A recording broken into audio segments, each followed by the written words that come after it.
Welcome everybody to this session at NVIDIA GTC. Today we're going to be talking about integrating NVIDIA CloudXR with VMware to show the real art of the possible. My name is Matt Coppinger. I'm a Director of Product Management at VMware, and I'm joined by Johan from ITQ. Johan, welcome. Do you want to introduce yourself? Absolutely. Hi everyone. My name is Johan van Amersfoort. I'm a technologist at ITQ Consultancy, where I have a specific focus on delivering real awesome GPU related solutions from both EUC as well as AI related perspectives. Great. And thanks for joining us today, Johan. So today's session is really going to be focused on how we can leverage VMware technology to deploy CloudXR in the enterprise. And so what we're going to do is cover, what is CloudXR, what is XR, some of the offerings from VMware and how you might implement them within the enterprise to show really the art of the possible. So let's jump straight in. So before we start, let's just talk about what is XR. XR is an umbrella term for a spectrum of emerging digital reality technologies. Now, many of you would have heard of things like augmented reality and virtual reality, and these are definitely on the spectrum of XR. So for us, XR stands for extended reality or cross reality and represents all of these technologies. And we see this in 4 different flavors. First, there's assisted reality. This is simply a small 2D user interface that you can see through a pair of smart glasses, for example. And it's overlaid just in your peripheral vision there. And some examples are RealWear, Vuzix, Google Glass. So that's assisted reality. The next step up is augmented reality. And some examples here are HoloLens or Magic Leap. And the difference between these devices is that these devices can sense the 3D world around you, and they can actually present 3D information, 3D content within the context of your 3D space. So here we're talking about a headset with a transparent or see-through display and lenses, and they're projecting 3D content into your vision and overlaying onto the 3D world. And so it looks like virtual objects within the physical space. We're going to skip mixed reality and come back to that in a minute, but the next one is virtual reality. Virtual reality is very different to augmented reality. In this regard, the headset is occluding your vision. So when you put the headset on, you're actually looking at a display, and that display is presenting a virtual synthetic immersive environment. So there's 2 displays presenting stereo images that make you feel you're immersed in this synthetic and digital reality. And when you move your head or your hands, your body, your head and your hands are tracked within the virtual reality, and it updates the display to make it feel like you're immersed within a virtual reality. Now let's come back to mixed reality. Mixed reality is a kind of a combination of augmented reality and virtual reality. So with a mixed reality device, I'm essentially putting on a VR headset, but there are cameras in the front of the device that can present aspects of reality into my virtual reality. And this is kind of a pass-through cameras, so I can see reality and I can also present virtual reality at the same time. So that's mixed reality.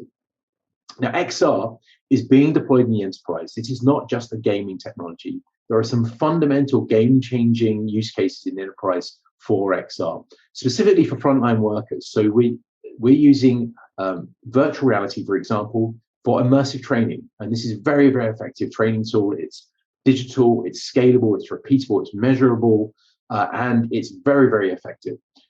For augmented reality, augmented workflows is the critical use case here. And this is overlaying information, instructions to someone that's performing a complex task. And there are some great studies out here to show the benefits of these use cases. Additionally, for the remote workforce, for knowledge workers, XR is enabling immersive, collaborative design visualization and media production. So automotive companies are using this to design cars at human scale, with colleagues, global talent enabled, to access this from anywhere to join into an immersive session and design cars. Similarly, Disney are using VR to pre-visualize television episodes. And so they can quickly bring together an episode within virtual reality, work out all the shots they need, or the props, or the actors, or the live action.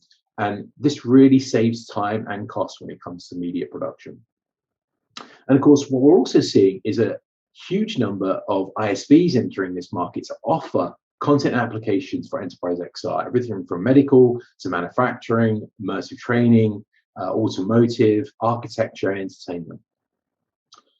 And a lot of this growth within enterprise XR has really been driven by a new set of VR, new type of VR headsets. And these are called the all-in-one devices. So previously, when organizations wanted to deploy VR, they had to deploy a physical workstation with a tethered headset and really needed kind of a graphical workstation to drive VR experiences. But in the last 2 years, we've seen the introduction of all-in-ones, the Oculus Quest, the Pico Neo 3, the Vive Focus devices. These devices are standalone Android-based devices that deliver a really compelling VR experience. They're lower cost and can be delivered to anyone. And so these are really driving a lot of traction and deployment within the enterprise of XR. But of course, with any new technology are challenges for IT. These new devices coming into enterprise need to be managed, they need to be deployed, they need to be secured, and need to be integrated with existing systems.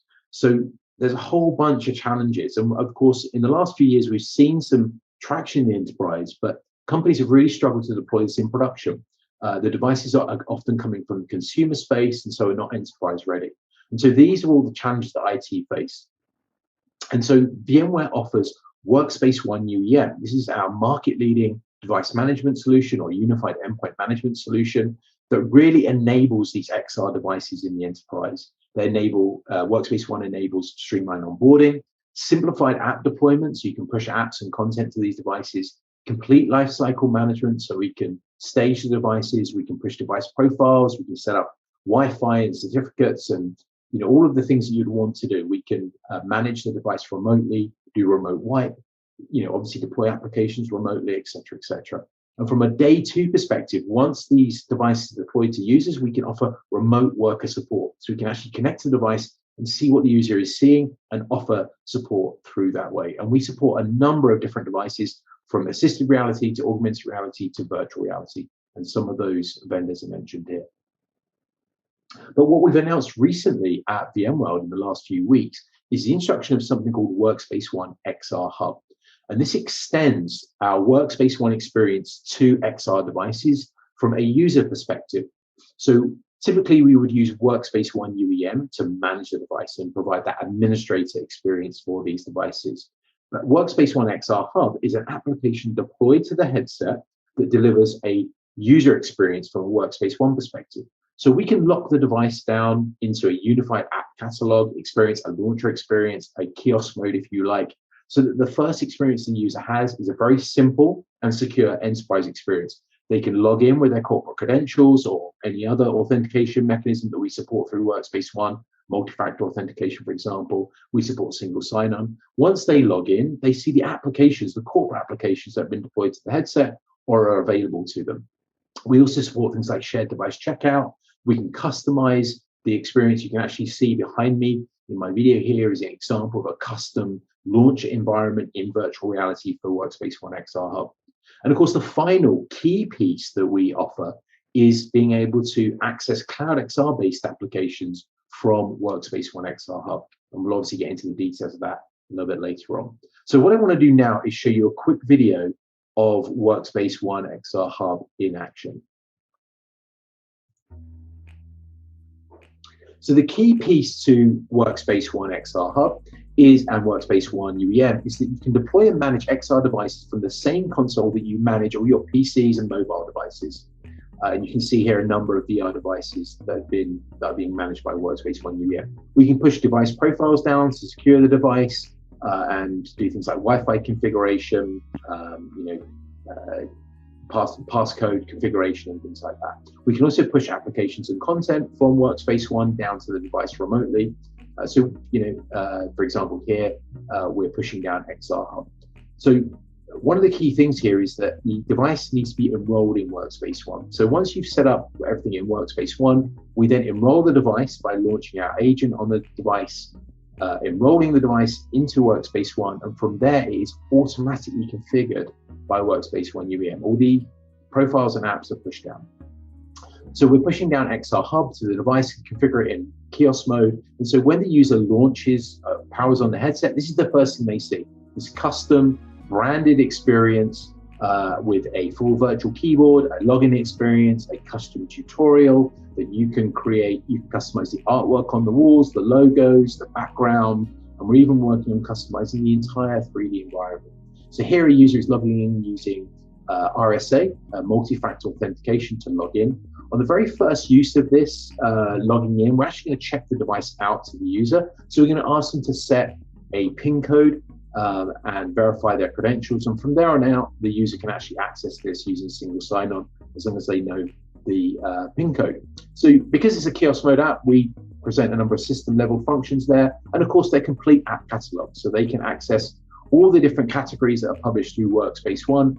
They can access browser applications, again, single sign-on into these browser applications in case you want to check email or you want to watch a video or you have some web-based content that you may want to access from within this environment. We have a very easy and intuitive enterprise UX of VR. We can grab these windows, move them around, bring them closer. We also support launching, of course, native VR applications on these devices. So this is launching a collaboration app that has been pushed down to the device, and we single signed on into our collaboration app, and it's presenting a virtual VMware office there. The next integration we have is with our VDI products, Horizon. So we can actually launch Windows 10, Windows applications and desktops within VR, again, if you have that use case. But the key thing that we're going to be talking about today is really launching remote VR applications from XR Hub. And this here, you can see I have an application published to me. And when I click on the link, it immediately and automatically connects me to a virtual desktop running a high fidelity VR experience on a virtual machine running in the data center. And this final piece here, as I mentioned earlier, is remote support. So through Workspace ONE, we can remotely connect to a headset and provide remote support to these users. The admin can see exactly what the user can see. But we can also do things like pull device logs and push configuration information there if need be. And I should mention, obviously, that Workspace ONE XR Hub is in beta now and is available from our beta site. And you can see the link right there below. So that was a quick demo, and I just want to kind of jump into some of the key things that we mentioned here. So there are a number of key components within our Workspace ONE XR solution. So center there is Workspace ONE, and Workspace ONE provides device management, app distribution. It obviously allows us to do identity federation, so we can log into the device using our corporate credentials, provide security and remote support. So that's Workspace ONE. On the left here, we have Workspace ONE XR Hub, as you've seen, that provides an enterprise experience on the device and it allows you to have secure access to your applications and content and launch those applications and content, whatever they'll be. You know, VMware's mantra is any app on any device.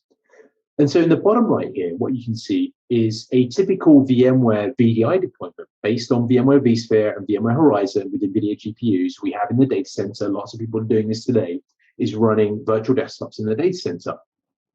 But what we can do on these virtual desktops is install NVIDIA CloudXR and SteamVR and run VR applications, PC-based high-fidelity VR applications on a virtual machine and run them in the data center. And then through Workspace ONE XR Hub, we can actually connect to that desktop and stream the virtual reality application to a standalone headset. So the standalone headsets are great, but they don't have the power of a PC. And so what we're doing here is enabling that, is giving you the benefit of the mobility of the standalone devices with the power of a graphics workstation in the data center, all streamed via CloudXR and accessible through Workspace ONE XR Hub. And so I do get lots of questions and people scratching their head saying, Matt, can you really run a VR app on a virtual machine? Well, what I want to show you here is a great example of this, is we're going to be rendering a high fidelity rocket engine model made up of about 27 million polygons, of which through occlusion culling and through other things, optimization, there'll be 12 million polygons displayed or rendered at any one time. On the left, you can see us trying to run that model natively on the headset, and on the right, we're actually streaming it from the server. So on the right, you can see it loads faster. It's a very crisp experience. We're hitting 72 frames per second. It's very smooth. There's a little bit of popping here and there because of the occlusion culling settings that we had there, but basically you can look and view that high fidelity model. On the left-hand side, as you see, as soon as we start looking and trying to render those polygons, it gets very, very choppy. It's nowhere near 72 frames per second. It's actually down into about 10 frames per second, 7 frames per second. And unfortunately, in VR, if you cannot hit 70 odd frames per second, you're going to start to feel motion sick, and the user had to remove it. So what we're showing here is that in order to display high fidelity content on these standalone headsets, you really need to render it on the server and push it to the headset using a streaming protocol like NVIDIA CloudXR. So just to jump in a little bit further around what we're doing at VMware with NVIDIA around NVIDIA CloudXR. So on the standalone headset, we obviously have the XR hub deployed, as well as the NVIDIA CloudXR technology. So NVIDIA CloudXR today is an SDK. It comes with some sample clients for the VR headsets that are available today. So on the VR headset, we will deploy the XR hub client, as well as the NVIDIA CloudXR sample client for that headset. On the virtual desktop, obviously we are running a virtual GPU, a vGPU, backed by a physical NVIDIA GPU card. And on that headset, on that virtual machine, also deploying the CloudXR server executable. So this is a Windows machine running that server executable. And when we launch Workspace ONE XR Hub, what we're doing is actually XR Hub is connecting to VMware Horizon, our VDI solution, and it's understanding what applications, what desktops do I have access to. And so it presents those options within XR Hub. And when I click on the link in XR Hub, what's actually doing is it's negotiating with VMware Horizon to say, okay, this user wants to access this desktop.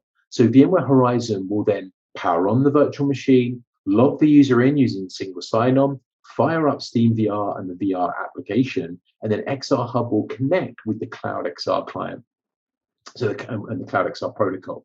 And the great thing about CloudXR is it is complementary to and compatible with our Blast Extreme protocol. So it's absolutely possible for someone to be viewing the 2D desktop using Blast Extreme, and for someone to be in a VR headset accessing a VR application using CloudXR. And so just a little bit more detail here, you can see is that our XR Hub client has a number of components within it. So we have built into our XR Hub client a number of VMware Horizon or VMware technology. So we have the VMware Horizon client built in. We have obviously access to the CloudXR SDK and device SDKs. We have our own XR toolkit and spatial design components that build up XR Hub. And we also have integrated the Workspace ONE APIs into our client. Additionally, we have access to things like the Workspace ONE tunnel, which is a per app VPN that we can use to securely access CloudXR remotely. So what we're doing here is, I'm not going to go through all the steps. I think Johan is going to cover that in detail, but this is just a great slide that kind of shows you the key steps: installing Steam VR on the VDI image, setting up your VR app on the VDI image, and then logging in using XR Hub and connecting to that CloudXR application. And for purposes of time, I'm going to skip this and going to allow Johan to jump in here and kick off. Okay, thanks, Matt. So what I'll do next is dive a bit more into the deployment considerations. And what's really important when deploying is to have the prerequisites right, because building a virtual desktop accelerated through a GPU is one thing, but building a virtual desktop or a virtual data center that can support VR applications is another thing. And what we did to build these demos and to basically show what we have in store for you in the next demos, we used vSphere 7. We use Horizon 2106, and it's really important to have this version because it has some additional features related to graphical acceleration as well as CloudXR. Workspace ONE Access is really important, obviously, because through Access we're going to offer the XR Hub application. Now, the entitlements need to be synchronized, obviously, because we want to deliver an application to an end user through AD entitlements. Now, the GPU is the type of GPU is important, and we'll cover that later on a little bit more.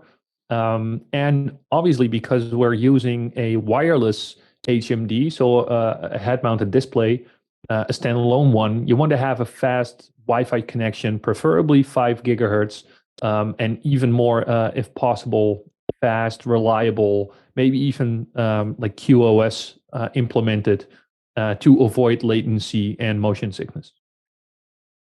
Now, if you look at the specs of the host, fast CPUs are really important. The faster, the better. Specifically, if you look at like applications that require a high clock speed, and most VR-related applications do, you want to have CPUs in place that can offer those resources a place to work. And depending on the scale of your project, you want to scale out in terms of the number of cores.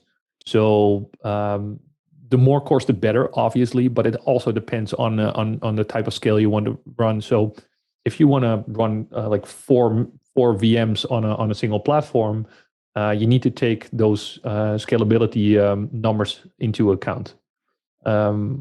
It's always good to measure upfront and to size accordingly. Now, 32 gigs RAM of RAM per VM is, in our case, an estimate. The applications that we run in the demos require this amount of RAM, but depending on your own requirements, you might scale this up or scale it down. Now, fast storage might be related to the type of app that you are running. And in this case, nowadays, NVMe-based storage is fast enough for the majority of applications. Now, the most important part, I guess, is the GPU. And obviously, because we are virtualizing these GPUs and these desktops, you need a GPU that's capable of running a virtualized workload. And on the NVIDIA side, there is a list of GPUs that are supported by virtual GPU, vGPU. Most of the high-end Quadro cards are suitable of being virtualized, as well as the newer A40 card and A16 as well. But the higher end use case or cards that support those use cases, like CAD designers, are probably the most suitable ones, purely because of the power of the GPU and the power of the encoders as well. Now, there's one thing that we'll cover that later on as well.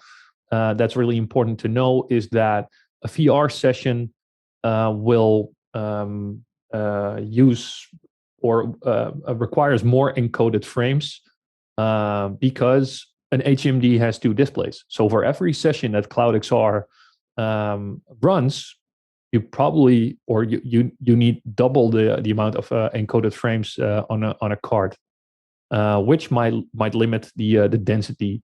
But this is also depending on the type of application that you run. We'll show that in a bit. Now, when looking at the virtual machine that we built for these demos, it's a persistent desktop, so it's a full clone.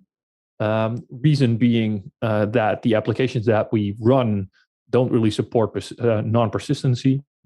Windows 10 has been used, pretty much the latest version that was available. 8 CPUs were required by the application. The 32 gigs of RAM, we already covered that. Due to the nature of our app, we had 150 gigs of hard drive space. The next one is important. So since we are using vGPU, you can deliver like a shared kind of a CPU partition based on in this case, profile. And the 12Q means that we have a Quadro profile with 12 gigs of frame buffer. Now, we used a fixed IP address, which is really important because you want to present access to, in this case, in the demo, to a virtual machine. We did that through IP, but in the next iteration of CloudXR, it's also possible to do that through DHCP. Now, from a Horizon perspective, we obviously need to do a couple of things as well. In the current state, we used a manual pool in the future, it's also possible to run a automated pool. We added the newly built VM to the pool, enabled vGPU for the pool, and selected Blast Extreme as the only connection protocol. Enabled HTML access. We entitled users to the pool, so obviously we can sign into the pool. Really important, obviously, to test before you dive into the session from the HMD. Really important to test upfront if the pool itself works, if Horizon is capable of brokering the desktop, if you are entitled, and if Blast Extreme itself works. Now, sometimes I noticed that it might be a bit challenging to get stuff right. So it's really important to take snapshots at the proper times. Just for the sake of breaking stuff, I just broke stuff a couple of hours ago in my lab, and I was able to revert to the latest snapshot, and it saved me a lot of hassle. Now, when looking at Blast Extreme, there are a couple of settings that you want to ensure are being set. And I just took a snapshot of the GPU of the registry setting, but you can also set them through a GPO or through a different tool that will show in one of the demos. Now, a couple of settings here. The encoder type is set to the Blast encoder. It's your best bet in terms of the type of encoder. It's fast, and it automatically switches to the GPU if it needs it. Then the max FPS are set to 60. It's the maximum number of frames that can be encoded. Really important from a GPU, from a user experience perspective.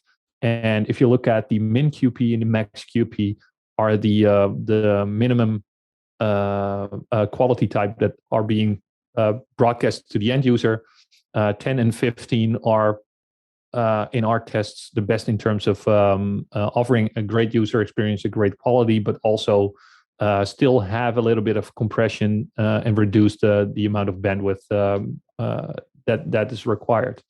Now, and Johan, is it fair to say, obviously with Blast Extreme, this is if you want to access the desktop from a 2D perspective, but the VR application will be streamed over CloudXR, not Blast Extreme. Oh, absolutely, absolutely. So if you want to record what's on the 2D screen or see what's happening on the desktop, these are the Blast Extreme settings for that. Definitely. Yeah, and the last one is the max bandwidth per megapixel slope offers the best quality on a per megapixel basis. Set this high, and the quality is being ensured.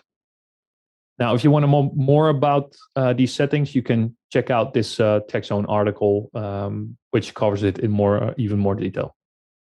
Now, this is the first demo related to Blast Extreme, testing out the sessions and the settings, and seeing how this game, in this case, Squadrons, is working in 60 frames per second.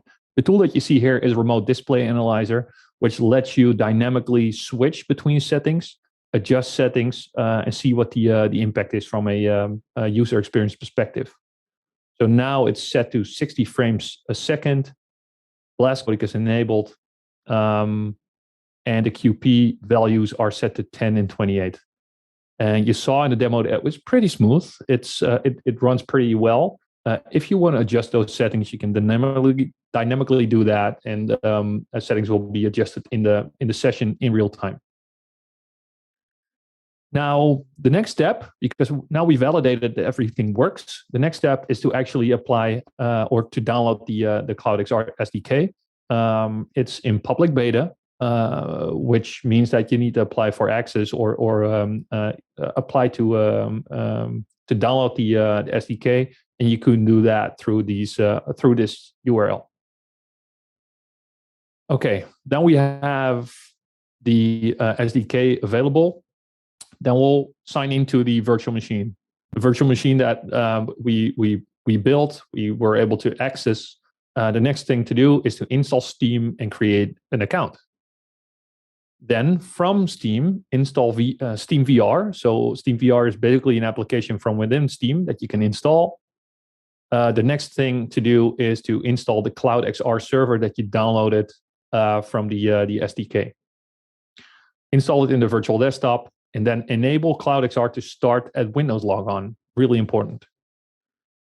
Download and install a free-to-use VR app, and the ones that I used before are the Lab and Star Wars Droid Lab. The one that we're going to show in the demo is Star Wars Squadrons. And important because we need to reach out to the VM through CloudXR, is that we need to check the IP address of the virtual machine. And Johan, I just want to point out that for some of our enterprise customers, they might not be able to access Steam from within their corporate network. There is a way of installing Steam VR anyway, without needing a Steam account. And I believe those details are on Valve's website. If you search for Steam and Enterprise, there is a way of installing Steam VR and obviously then your PC VR apps without needing a Steam account.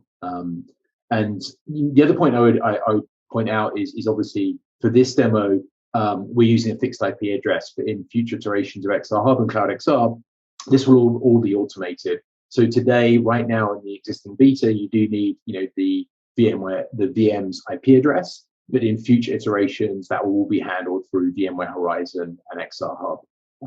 I just want to point that out. Yeah, absolutely true. Thanks for pointing that out, Matt. Now, what we see here is Workspace ONE. So Matt already showed that in the demo. This is Workspace ONE Access. It's the application portal. And what I can do now, and what we'll show in this demo, is how to simply add a new application.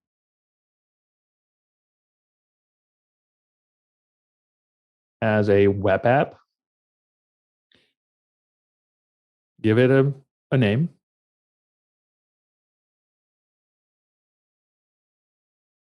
CXR in this case is, for this version, still important. Select an icon file.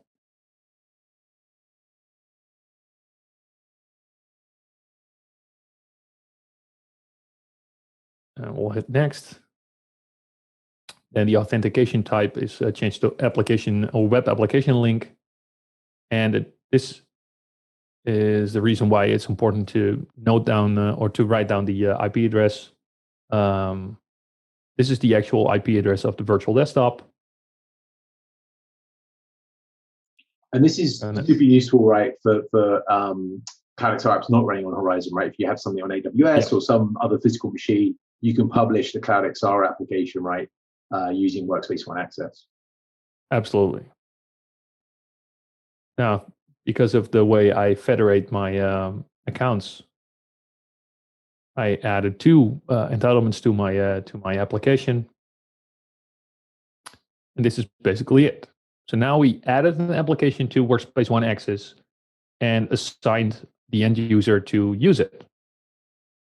Now, in the next phase, and what I really need to emphasize is that I am using the first Oculus Quest, so the Oculus Quest ONE, and to use it. And there's a great article which we'll share in a bit on TechZone related to the beta. There's on a per type of device basis, they're specified how to deploy the XR Hub and how to use how to deploy, for instance, the type of the applications, get access to the applications. Now, for the Oculus Quest ONE, there's not a possibility to enroll it in Workspace ONE, but there is still a possibility to deploy the XR Hub application. To do so, I downloaded the Hub application from the beta site. I installed it onto the HMD through SideQuest. And now I was able to start the application, and we'll see that in the next demo. Now, it's really important, obviously, to ensure that the application is start within the HMD. If there's something wrong, you need to check out the configuration there. Now, the next thing to do is to adjust the application. And what's really important to know is that if you are able to enroll the HMD through Workspace ONE UEM, these application configs can automatically be pushed to the HMD. In my case, because it's not enrolled, I needed to adjust the the config. And again, this is all perfectly described in the beta installation manual as well. What I did is I opened the config file, and I added a Workspace ONE access URL to the config. And this is the URL of the portal that I showed just now a couple of minutes ago, where I added the application. I uploaded the file in the HMD, and in the next demo, we'll actually show how that looks from the HMD perspective.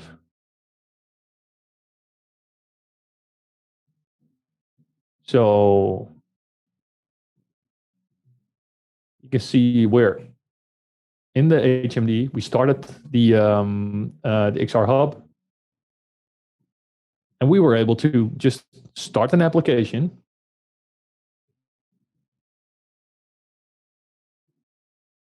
And just walk around, look around. And this is an actual application running inside the virtual desktop, being streamed over CloudXR to the HMD. So again, this application doesn't run inside the Oculus Quest. It runs inside the virtual desktop, and it's being streamed through CloudXR.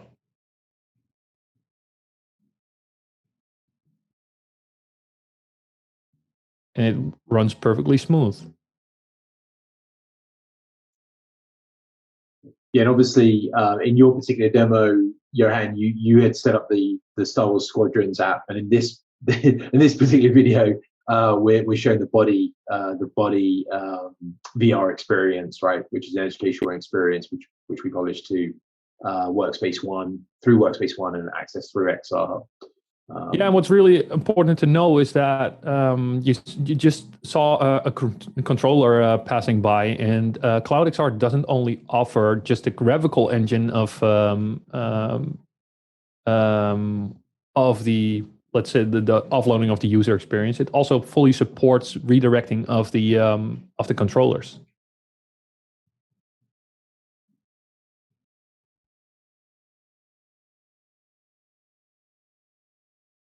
I think that was a really cool demo. So here you have it, an overview of most of the things that we already covered. Really important is that what I already mentioned is this is the community side, the beta community side, where you can acquire or where you can register for beta access of the Workspace ONE XR Hub, and the rest is an overview of most of the things that we already covered. I think we'd like to thank you for attending this session. If you have any questions related to CloudXR, to Workspace ONE XR Hub, feel free to reach out. And I guess enjoy your GTC. Thanks, Johan. Thanks, everyone. Have a great GTC.